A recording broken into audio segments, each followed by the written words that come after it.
Zegny anatran-drô olobe taminay. Tanorany ho avy ny firenena, fagnabeazagna tsy zarizary. Anakôry keny ho avinay mba te ho lasa lavitry. Zanakandrô mahitahita manofinaragna agnampita. Zahay tavela eto tsisy ampiay, raha karaha zegny rô mampagnay. Zanakandrô mahitahita manifenaragna agnampita, eto tsisy ampiay, raha karaha zegny mampagnay. Zahay zaza gasy, Tanora Malagasy, tsy mizovinareo zahay mba te ho tafamigny amaray. Zahay zaza gasy, Tanora Malagasy, hatsarao fampianaragna zay te ho lasa olom-banona.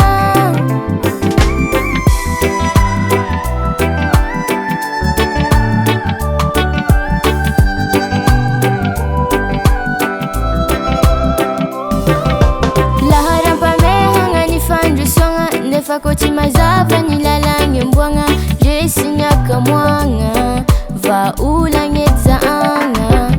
Foagno ny kolikoly fa manorisory, manimba ny tanora mamotika ny waka. Mpagnabe omeo lanja toan'izy zara fahalalagna.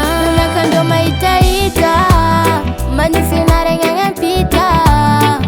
Zahay tavela eto tsisy ampiay, raha karaha zegny rô mampagnay. Zanakandrô mahitahita manifenaragna agnampita, eto tsisy ampiay, raha karaha zegny mampagnay.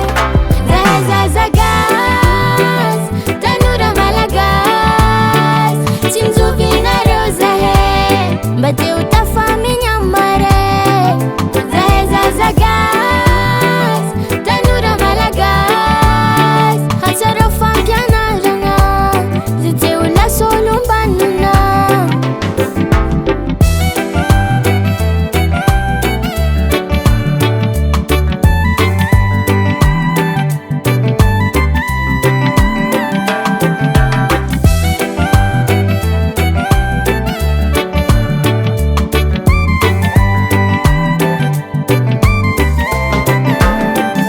Zahay zaza gasy, Tanora Malagasy, tsy mizovinareo zahay mba te ho tafamigny amaray.